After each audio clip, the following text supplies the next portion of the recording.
At the family meeting, they called me poor. Then I showed them the real estate contract. They didn't mean it as a joke, and I didn't laugh. I just sat there in the corner of the grand dining room, sipping lukewarm tea while the chandelier above caught reflections from 100 wine glasses. The Wells family always had a way of making even a simple Sunday dinner feel like an audition for wealth.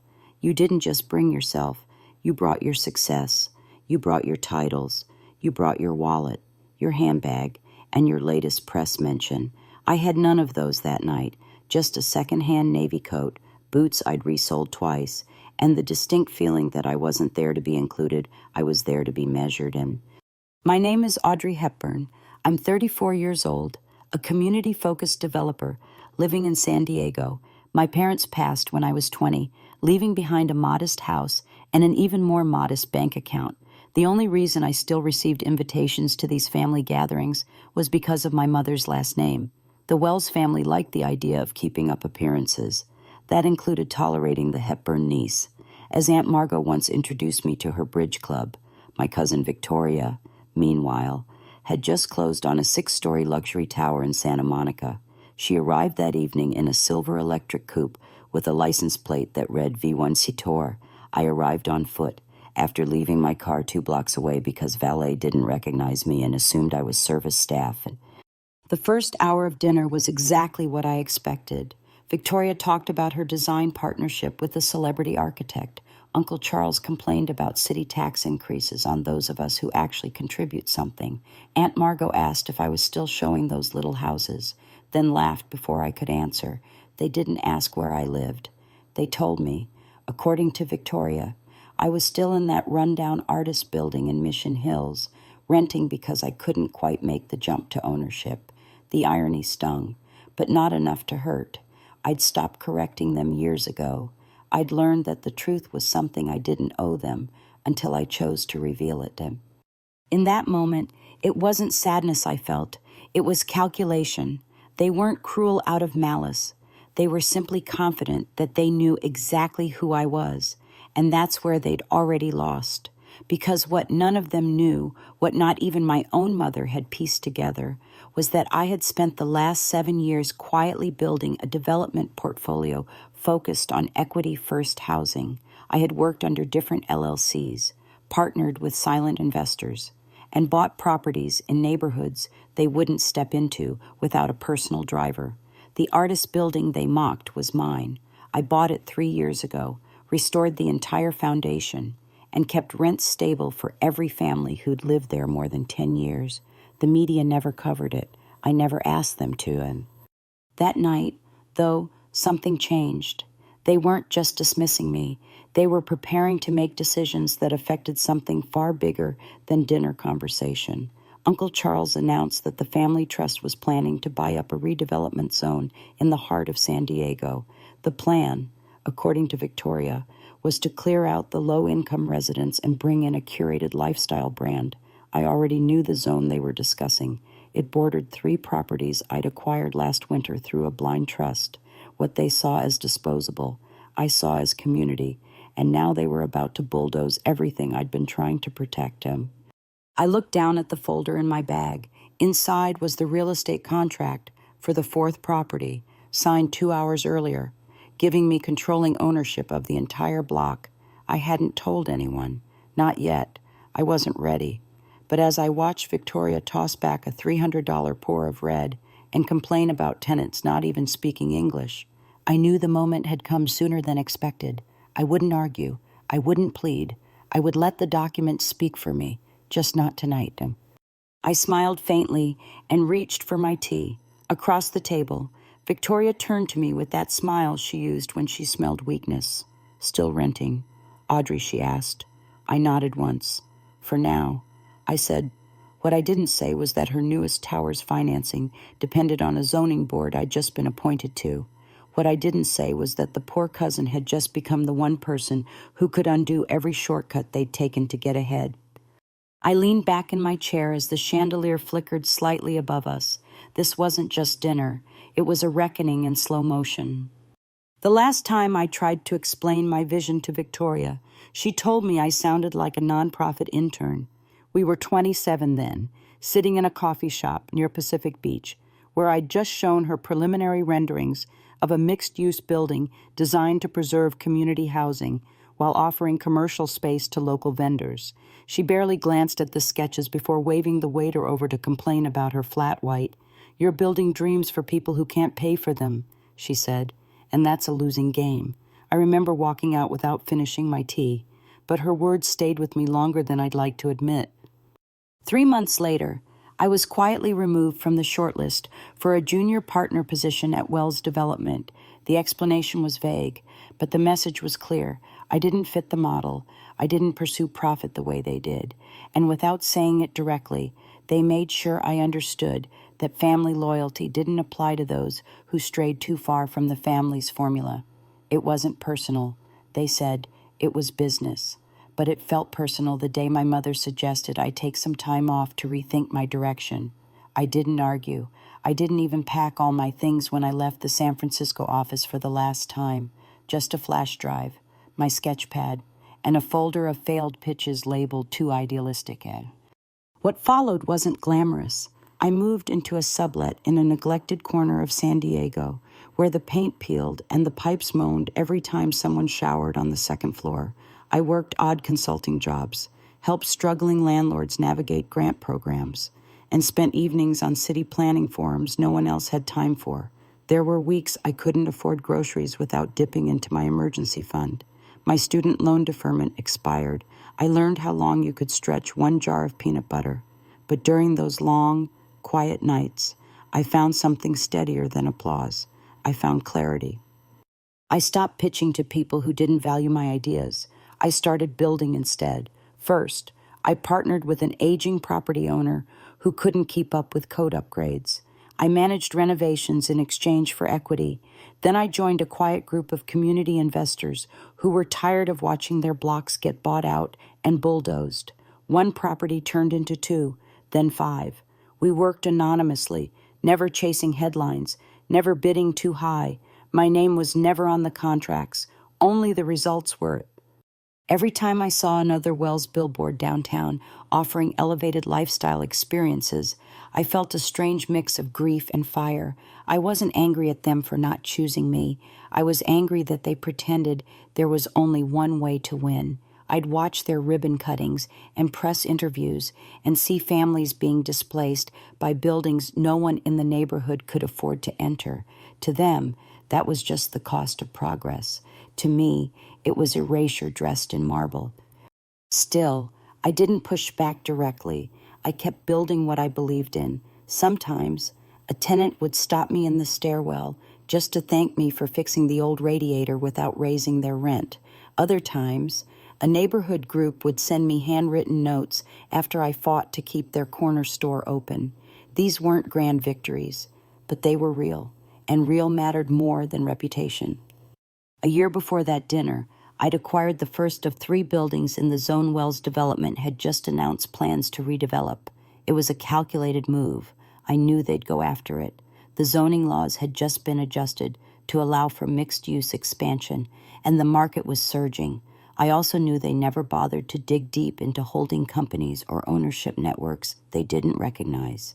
That was their flaw. They believed power always wore a label. I'd hoped to hold off longer, to acquire more leverage before revealing anything, but when I heard Uncle Charles speak so casually about relocating long-term tenants and replacing local grocery shops with branded espresso lounges, something cracked. It wasn't pride. It was memory. The woman who ran the flower stand on that block had once given me leftover peonies after a bad day. The baker on the corner knew I liked my coffee black with a dash of cinnamon. These people weren't just statistics on a development plan. They were anchors in a city that deserved better than sterile luxury. So yes, I had the contract. I had the title. I had the legal right to stop them. But what I didn't have yet was the strategy for how to reveal it without becoming just another player in their game. I didn't want applause. I wanted permanence. That night, as I left the dinner without saying goodbye, I ran my fingers along the edge of that folder again. The paper inside was just a start. The real plan was still forming. I didn't need them to see me then. I just needed to be ready when they finally looked, and By the time I turned 30, I could name every unspoken rule of a Wells meeting before stepping into the room. You smiled like you meant it, praised the last big project even if it buried half a neighborhood, and never mentioned failure unless you could spin it as a learning opportunity. You dressed in neutrals, kept your answers brief, and never let anyone know how badly you needed the deal to close. It was choreography more than conversation, and I had never been a convincing dancer. Still, I kept showing up, even when I felt the floor shift beneath me.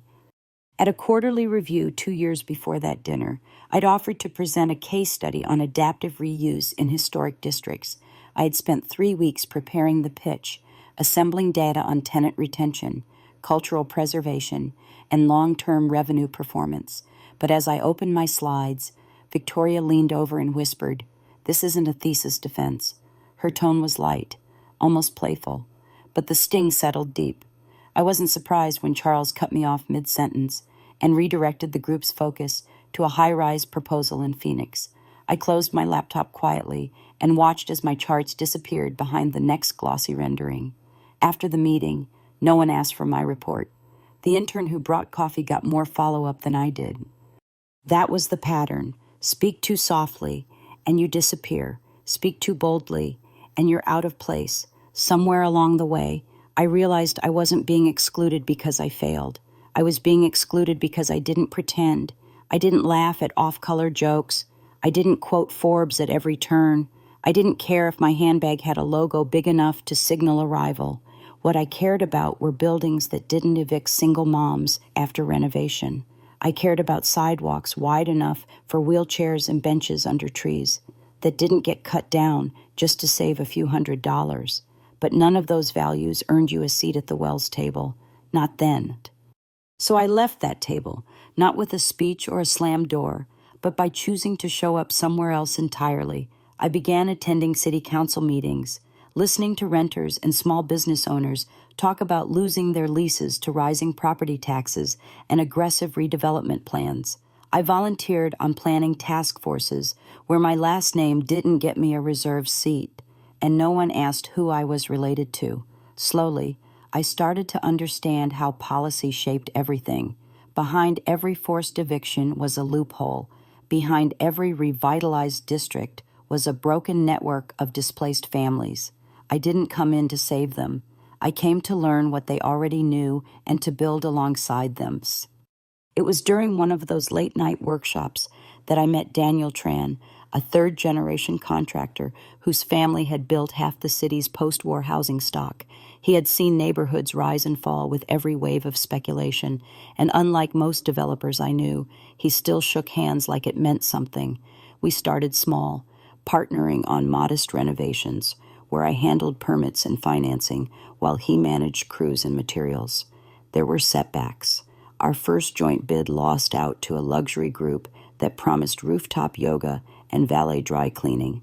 But 3 months later, that same building caught fire due to faulty upgrades.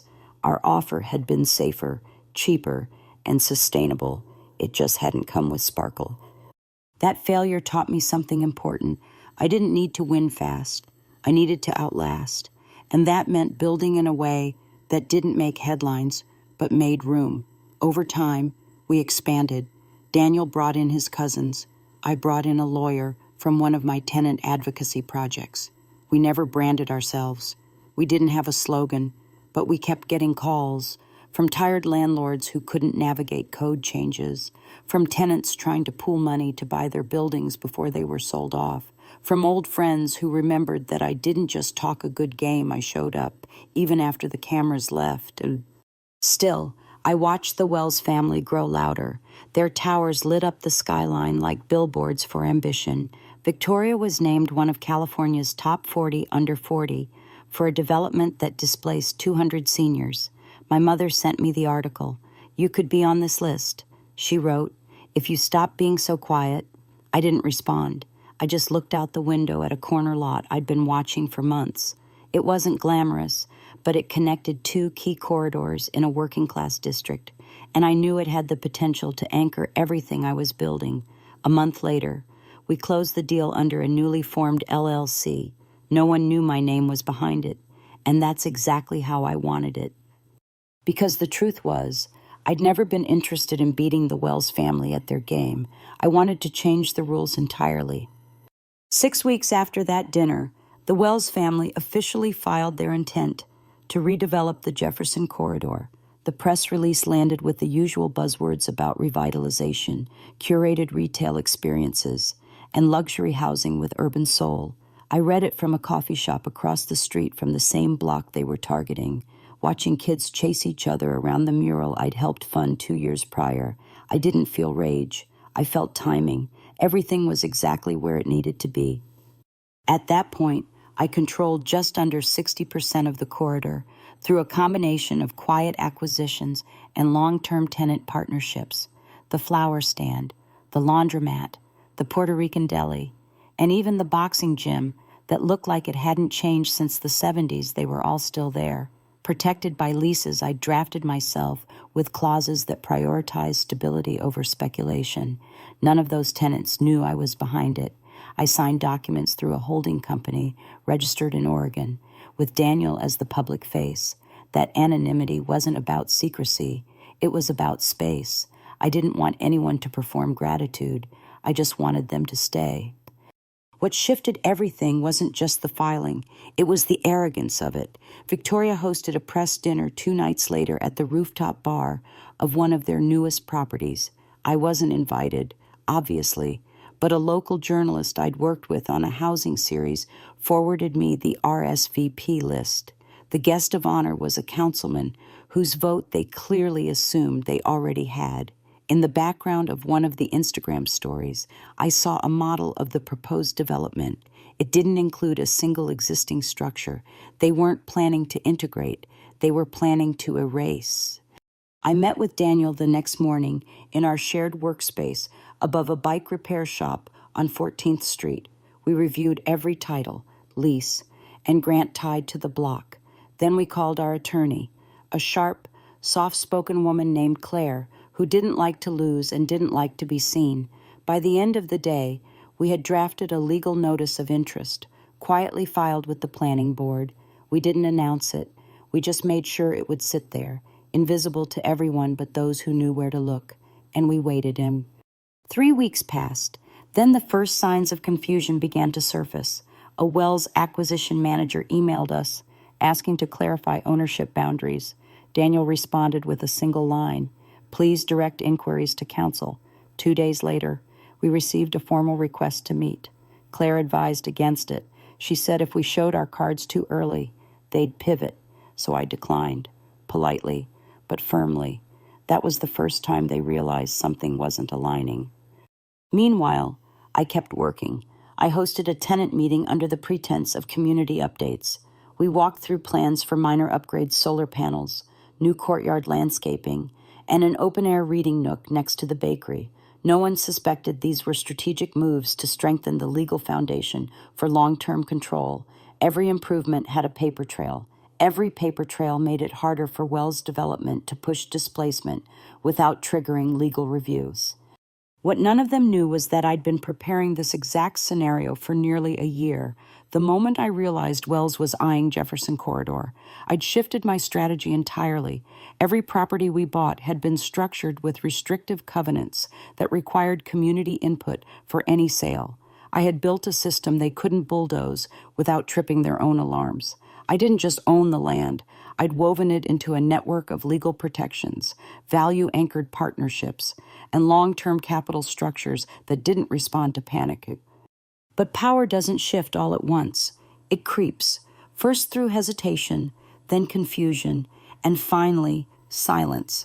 By the time Victoria's assistant called to touch base for the second time, I knew they were worried, but I also knew they didn't believe I was behind it. In their minds, I was still the cousin with outdated shoes and a quiet mouth. They thought they were dealing with some stubborn activist collective, not someone who had once memorized every Wells purchase clause and rewritten it in her own image. I hadn't planned to unmask yet, but then, 2 days later, a young intern from their firm showed up at the boxing gym with a clipboard and a camera crew. He asked to take footage for legacy documentation before renovations began. The gym owner, Marvin, called me that night, his voice shaking. He'd been there 29 years. He said he didn't know what was happening, but it felt like a warning. That was the moment I decided waiting was no longer an option. I wasn't going to fight them in back rooms. I was going to do it where they lived, in documents, in legal filings, in ownership, and in the meeting room they thought only belonged to them. The invitation arrived on embossed paper, tucked into a gold-edged envelope like a wedding announcement. It wasn't addressed to me directly, but to the company name listed on the Jefferson Corridor title. They were calling a strategic stakeholder meeting, which, in Wells' terms, meant they realized someone was blocking their play, and they were trying to identify the face behind the curtain. Claire reviewed the letter and simply said, "It's bait, but useful bait." Daniel leaned back in his chair and asked, "Are we ready?" I didn't answer right away. I looked out the window at the corridor I had slowly pieced together over 5 years and thought about every signature, every agreement, every late night spent reviewing zoning language no one else bothered to read. Then I said, "Yes, but if I'm going in, I'm not going in as a mystery." And the day of the meeting, I wore a suit I hadn't touched in years, dark navy, structured at the shoulders, clean lines with no excess. It wasn't about power dressing. It was about clarity. Elena, my assistant, packed the briefcase herself, folders labeled, tabs color-coded, one small metal flash drive tucked inside a sleeve. It was quiet in the office that morning. No fanfare, no speeches, just me standing in front of a mirror, watching a version of myself that didn't need to explain anymore. The conference room at Wells Development was exactly as I remembered it, too bright, too cold, and too full of confidence that had never been questioned. Victoria was already seated at the head of the table, flanked by her legal team and Uncle Charles. When I entered, their faces didn't change. Not at first. I placed the briefcase at the far end of the table, opened it slowly, and slid the first set of documents across the polished wood. "We should begin," I said. It took them a full minute to process the shift. Then Victoria leaned forward and said, "You're representing the LLC." I met her eyes and replied, "I am the LLC." A flicker of confusion passed across her face, followed by something slower and deeper, recognition. I walked them through each acquisition, each timeline, each restriction embedded in the zoning documents they hadn't bothered to read. I showed them signed letters of community support, tenant cooperatives, and legal protections that had been locked in months before their architects had even been briefed. I explained, in plain language, that the Jefferson Corridor wasn't for sale, not to them, not at any price. I wasn't loud, I wasn't dramatic, I was factual, precise, and I watched as their certainty began to collapse in on itself, inch by inch, and Uncle Charles reached for a glass of water with a hand that barely steadied. "Audrey," he said, as though remembering I was someone who'd once sat at their holiday tables, "this isn't necessary. We're all family here." I didn't flinch. "That's true," I replied, "and if I didn't care about what this family used to stand for, I wouldn't be here. But you're not building legacy anymore. You're gutting it." Victoria tried to pivot. She talked about compromise, about partnerships, about respecting tradition. I let her finish, then opened the next folder. Inside were photographs of the businesses they had planned to evict, next to letters from every tenant I had met over the years. Not dramatic letters, just sentences about home, about how long they'd been there, about the neighbors who helped carry groceries or picked up kids when buses ran late. I watched Victoria look away. In the final folder were projected financials. They weren't flashy, but they were solid low risk, long-term returns tied to real people and rooted in actual need. "This isn't a refusal," I said. "It's a proposal. You can pivot. You can invest in something that holds." Uncle Charles looked at Victoria, then back at me. "And if we don't," he asked. I closed the folder. "Then you'll spend the next 5 years bleeding legal fees while losing the trust of every city council member watching this corridor. You won't just lose this project. You'll lose the narrative." And there was silence. Not angry silence, empty silence, the kind that follows when someone realizes they've been speaking in the wrong direction for too long. I gathered my documents and stood, reaching for the briefcase with the same calm I had entered with. Thank you for your time, I said. As I reached the door, Victoria spoke one last time. You planned this, didn't you? I paused, then turned slightly. No, I built it. You just never noticed. Then I left. Outside, the sun had started to dip behind the skyline. I walked 2 blocks to where Daniel waited with coffee in hand, standing beside the mural on the wall of the bakery. We didn't say much. We didn't need to. Behind me, the Wells building was still lit, still polished, still pretending, but inside, something had shifted. I hadn't raised my voice. I hadn't broken anything. I had simply told the truth and given them a choice. By the following week, the silence from Wells development wasn't just a pause. It was retreat disguised as strategy. They canceled their public announcement for the Jefferson Corridor project, citing ongoing stakeholder review. Their PR team stopped returning calls from local housing advocates, and the city zoning liaison, who once returned Victoria's emails within the hour, began taking entire days to respond. I knew that rhythm. It was the sound of a machine slowly realizing it had been built on sand, and still, I didn't celebrate. I stayed focused. There were details to finalize, contract updates, lien clarifications, and escrow adjustments on the final parcels. Elena and Claire worked late into the evenings, running checks through databases, ensuring every document was airtight. Daniel handled the contractors with his usual mix of dry humor and quiet precision. I handled the spaces in between community trust, tenant updates, and long phone calls with business owners unsure whether the silence from Wells meant danger or relief. I told them the truth. They blinked. I said, but we still have work to do. 2 weeks later, a journalist named Matt Lieberman published a quiet piece in the city paper titled, "The Corridor That Said No."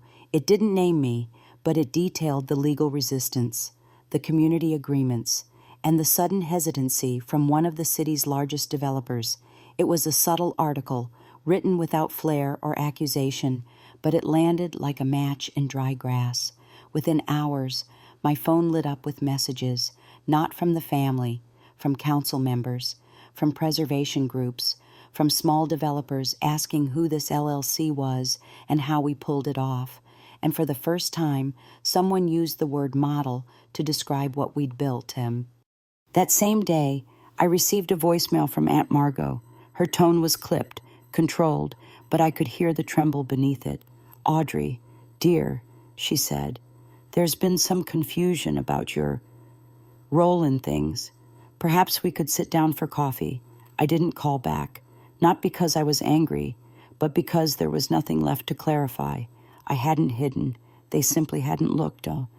Victoria finally reached out 4 days later, not by phone, but through a carefully worded email addressed to my holding company. She proposed a meeting, just the 2 of us. No lawyers, no advisors. A conversation between women who care about the city. I sat with the email open for nearly an hour before replying. I told her I'd meet her in person. I picked the cafe across from the mural, the same one she'd planned to level for valet space. She arrived in a beige wrap coat and sunglasses. Even though the clouds were thick that morning, she ordered tea, but barely touched it. I let her speak first.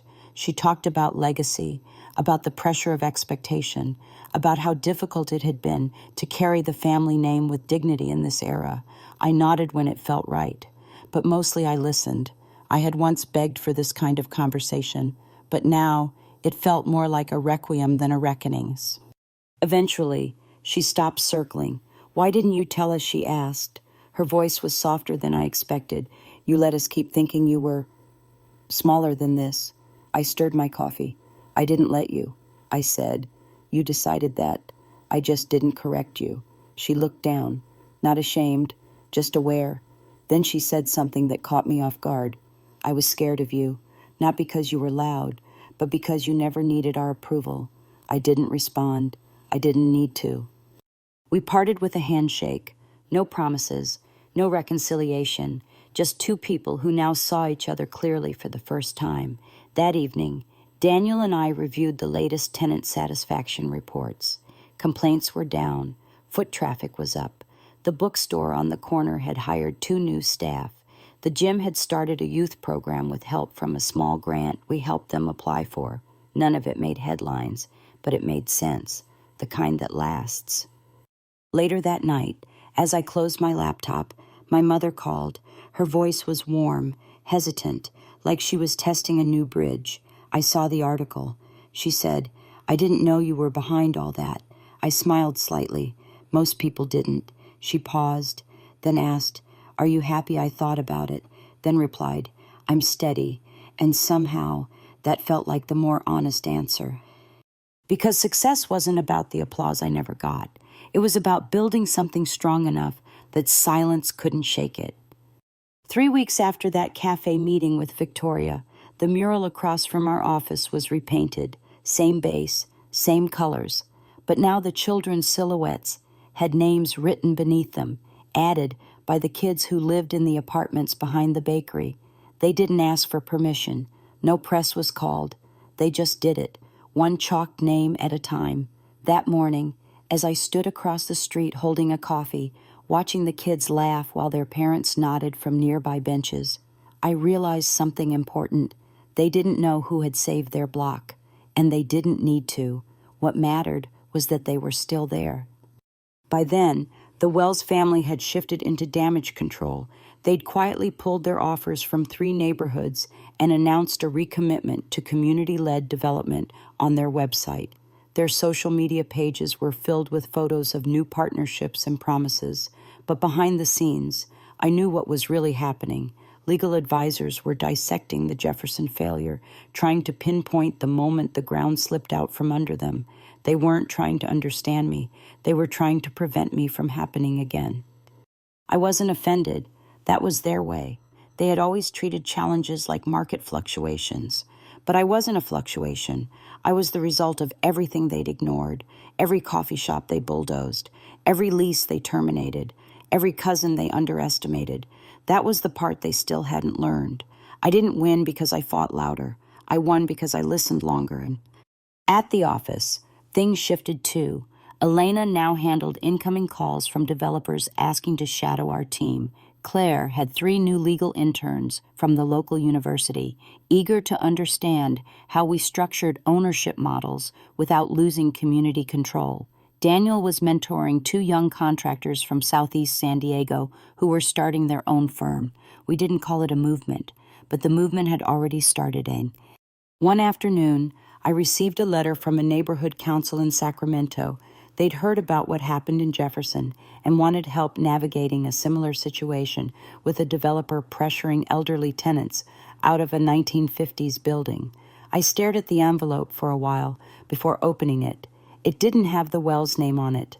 It didn't mention prestige or profit, just quiet desperation and a request for guidance. That night, I called Claire and asked how we could structure a toolkit.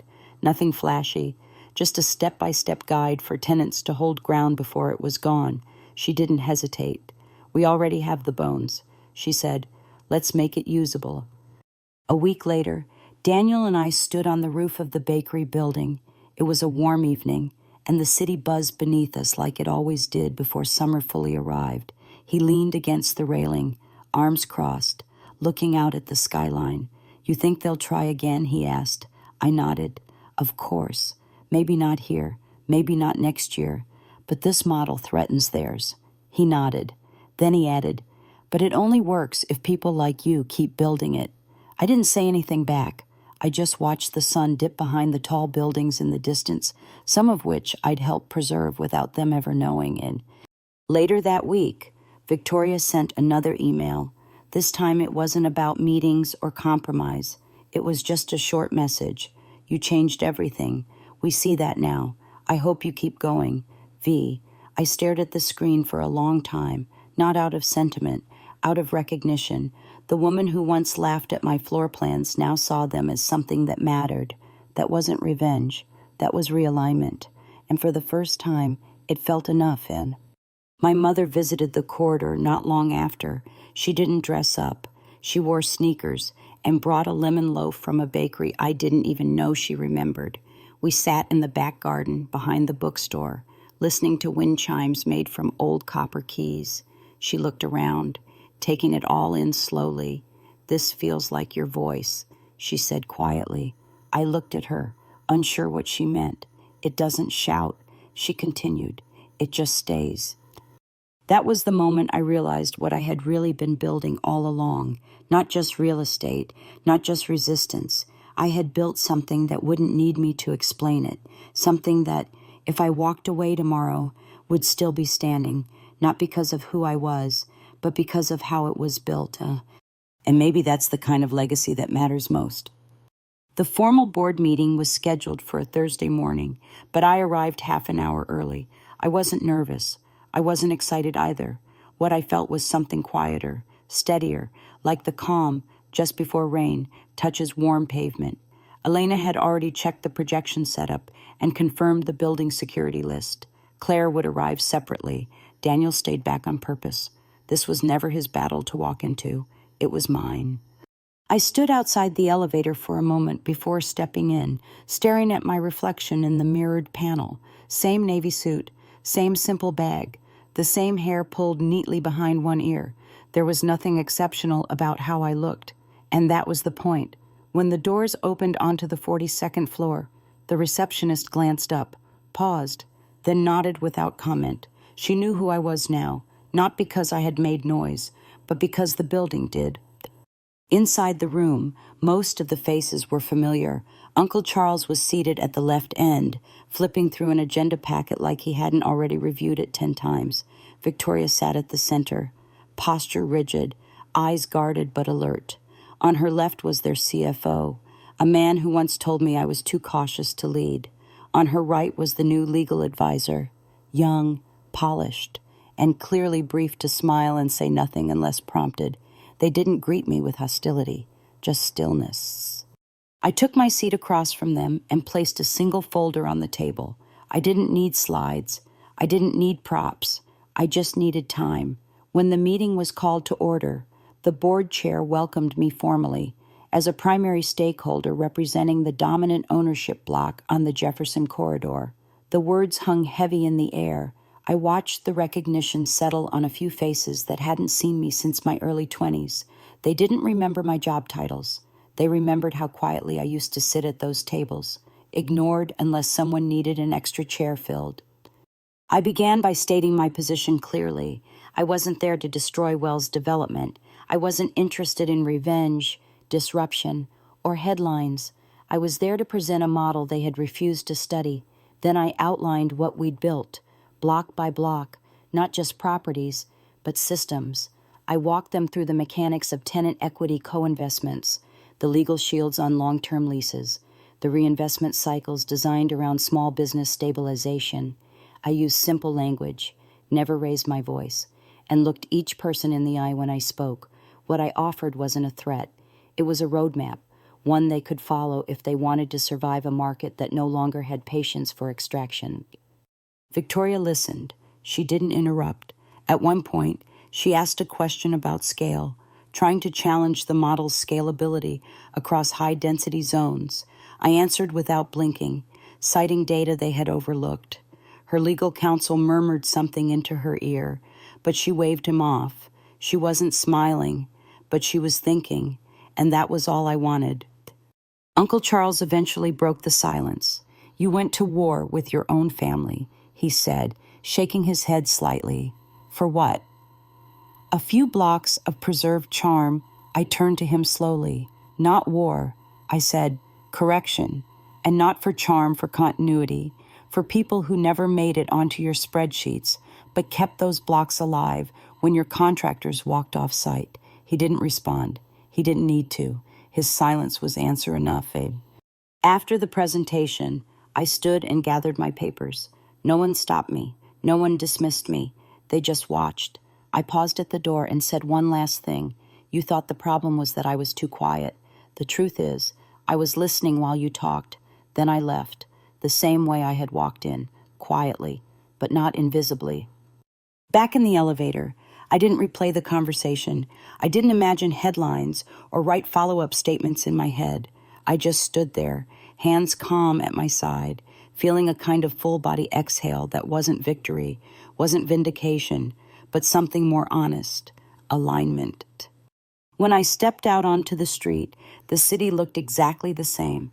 The buses still ran late, the coffee shops still buzzed, and the mural across from the bakery had new names added in fresh chalk.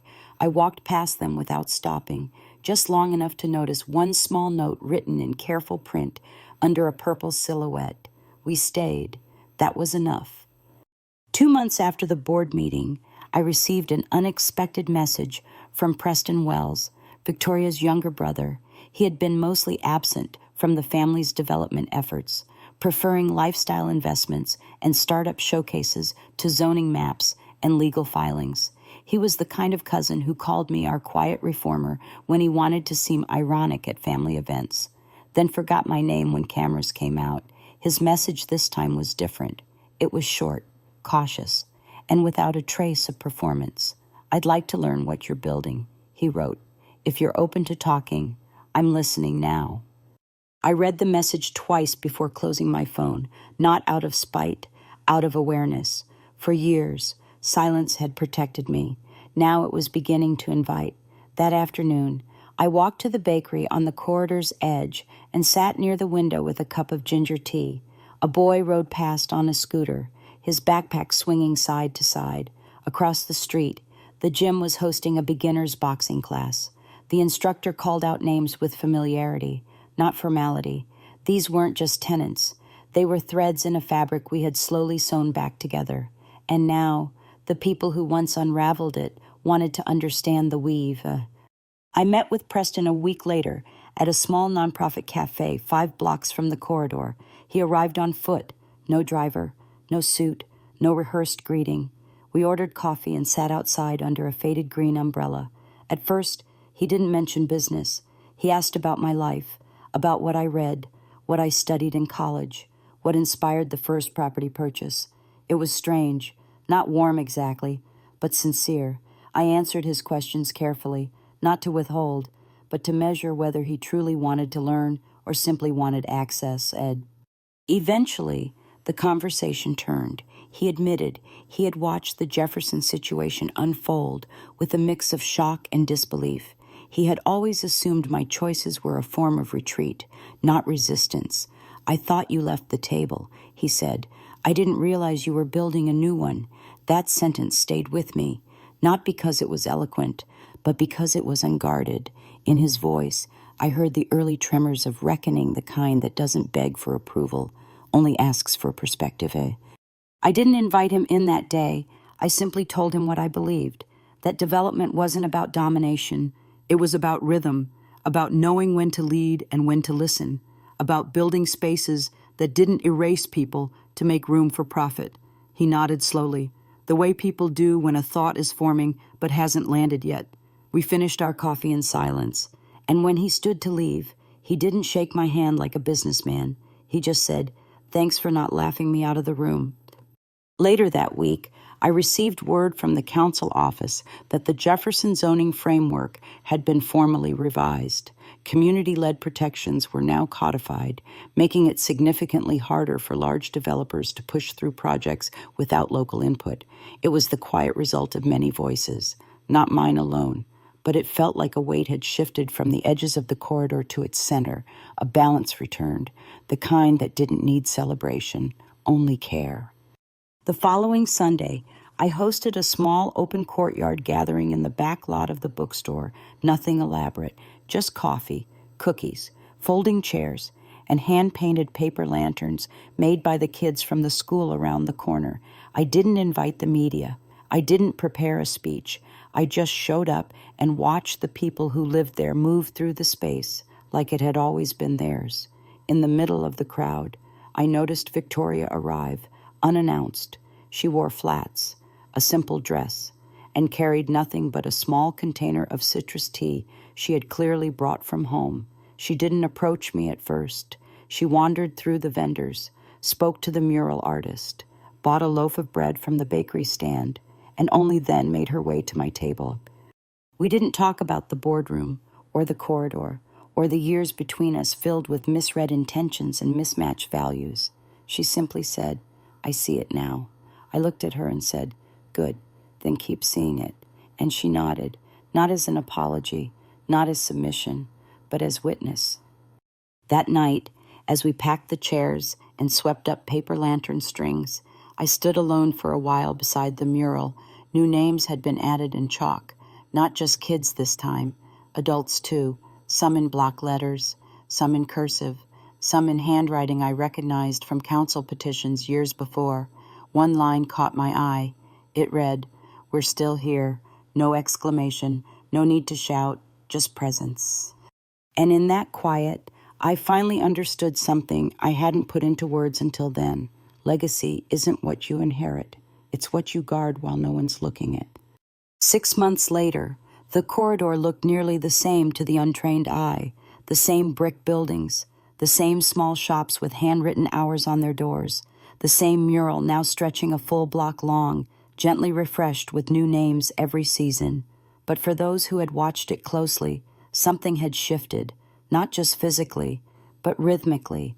There was continuity in the way people opened their doors, greeted one another, walked slowly down the sidewalks like they had permission to stay. And in a city like ours, where permanence was often a myth, that kind of stillness meant something. I started most mornings the same way, a walk down the corridor before the emails, before the numbers, before the meeting invites. It wasn't ritual, it was grounding. On some mornings, Marvin waved from the gym while teenagers wiped down benches. On others, the baker handed me a piece of day-old sourdough wrapped in parchment before I could even ask. These weren't grand gestures. They were reminders that what we built had become invisible in the right way, woven into a rhythm strong enough to hold itself. People still asked why I never put my name on the buildings, why the leases listed holding companies and trusts instead of Audrey Hepburn, why I never gave interviews, never posed for magazine spreads, never joined the panels where developers talked about equity as if it were a tagline. The truth was, I had seen what happened when ego got confused with impact. I didn't want to be the face. I wanted the work to speak without me needing to stand next to it. That didn't mean I disappeared. I stayed involved. I still signed the checks, reviewed the filings, walked the lots before and after renovations. But I also stepped back where others could step in. Elena was now leading her first acquisition. Daniel was training 2 new crews entirely composed of local hires. Claire had launched a community law clinic using our Jefferson structure as a legal template. Each of them took what we built and added something I couldn't. And that was the point. Real legacy doesn't live in one name. It lives in systems that keep working even after your hand lets go. One morning, I got a call from my mother. She was hosting a small dinner and wanted me to come. "No pressure," she said, though I could hear the edge of nerves in her voice. I hadn't attended a Wells family gathering since the Jefferson boardroom, but I said yes, not to prove anything, not to confront anyone, just to show up without hiding.